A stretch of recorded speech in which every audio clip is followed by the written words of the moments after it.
कि हाल फिलहाल अभी जो एग्जाम है, मतलब मॉक टेस्ट पे मतलब कितना फोकस करना चाहिए? आप प्रीलिम्स के लिए कितना मॉक टेस्ट देते थे? क्या आपने स्ट्रेटजी थोड़ी सी मॉक टेस्ट के बारे में और बता दीजिए, बस ये एक लास्ट पॉइंट है। और काफी आपने स्ट्रेटजी वैसे ऑलरेडी शेयर कर दी है। जितना इंपॉर्टेंट पढ़ाई करना है उससे आई थिंक कि कई गुना ज्यादा इंपॉर्टेंट है मॉक टेस्ट लगाना और उसको प्रॉपरली यूज करना अपने सक्सेस के रास्ते के लिए, सक्सेस की जर्नी। मॉक टेस्ट का सिलेक्शन भी बहुत जरूरी है। बेसिकली मैंने टेक्स्ट बुक और सुपर मॉक्स को यूज किया था, और मैं ऑफलाइन मॉक्स वगैरह भी मैं मतलब लगाता था कभी कभी, लेकिन ये स्टार्टिंग का था। हालांकि ये टाइम बाउंड एग्जाम है, तो इसलिए मैं सजेस्ट करूंगा कि ऑनलाइन मॉक जो होगा वो ऑफलाइन से ज्यादा बेटर होगा। फिर भी अगर किसी का कॉन्फिडेंस कम है, किसी को अगर लग रहा है कि वो ऑनलाइन में उतना अच्छा परफॉर्मेंस नहीं दे पा रहा है, तो उसे शुरुआत के 1-2 महीने में ऑफलाइन मॉक ही ट्राई करना चाहिए, आई वुड सजेस्ट।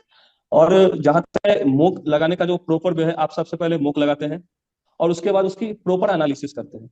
तो लोगों का एनालिसिस करने का जो तरीका होता है वो थोड़ा सा अलग होता है, बट मेरा जो तरीका था वो अलग था। मैं क्या करता था, मैं अलग अलग कॉपी बना रखा था, मैथ्स के लिए अलग, इंग्लिश के लिए अलग, रीजनिंग के लिए अलग और जीके के लिए अलग। अगर मुझे कोई क्वेश्चन ऐसा लगता था कि मैं उसमें कॉलम बांट के रखा हुआ था कि मोक में मैं मैथ्स के क्वेश्चन कर रहा हूँ, तो कितने क्वेश्चन मैं कर रहा हूँ, उसमें से कितने गलत हुए कितने सही हुए। अगर गलत हुए तो ऐसे क्वेश्चन गलत हुए जो मुझे, मेरे से गलत नहीं होने चाहिए थे, यानी सिली मिस्टेक्स हो रहे हैं। अगर सिली मिस्टेक्स हो रहे हैं तो मैं उसका कारण भी लिखता था कि हाँ ये कारण था, मैंने ऐसे मिस्टेक कर दी। कई बार ऐसा होता था कि ऑप्शन में गलत चूज कर लेता था, ऐसा भी होता था, ऐसा अक्सर होता है लोगों के साथ। तो अब ये सेम मिस्टेक एग्जाम में भी हो सकता है। तो अगर हम इस चीज की प्रैक्टिस करके जाए घर से, तो ये हायर चांसेस है कि गलती ना हो। जैसे कि मैंने 2020 में इसको अच्छे से यूज किया। मैंने मतलब 99 क्वेश्चन ही अटेम्प्ट करे थे और सारे के सारे सही थे।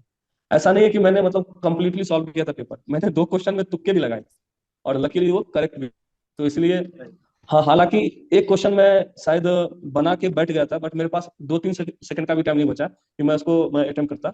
अगर मैं अटेम्प्ट कर चुका होता तो शायद मेरे 200 में से 200 मार्क्स होते। अरे वाह। वैसे भी काफी अच्छा स्कोर रहा आपका। और आपने कहीं ना कहीं बताया कि मॉक टेस्ट तो सभी देते हैं, लेकिन मॉक टेस्ट देते हैं तो उसमें कहाँ गलती हो रही है, एनालिसिस बहुत इंपॉर्टेंट है कि आपका कहाँ गलती हो रही है, मिस्टेक कहाँ पे है। उस चीज को समझिए। अगर आप मैथ्स का मॉक दे रहे हैं या सेक्शनल मॉक दे रहे हैं, तो आपको समझना होगा कि कौन से क्वेश्चन में मिस्टेक हुई, कहीं सिली मिस्टेक तो नहीं हुई, जो आते हुए क्वेश्चंस भी गलत हो जाते हैं।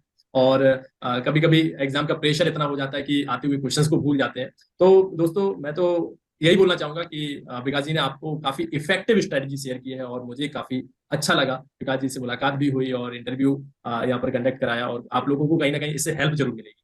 तो बस यही है कि आप लास्ट पॉइंट क्या बोलना चाहोगे अभी जो हाल फिलहाल एग्जाम है उसके लिए, और फिर इनफ करते हैं इसके लास्ट टाइम। मैं 2020 सॉरी 2022 के एग्जाम के लिए यही कहना चाहूंगा कि आपके पास जितना भी समय है, आपने जो भी पढ़ा ठीक है। अभी आप ज्यादा फोकस प्रैक्टिस पे करेंगे और कोशिश करेंगे कि आप जो मिस्टेक्स कर रहे हैं वो अवॉइड करें, यही कहना चाहूंगा।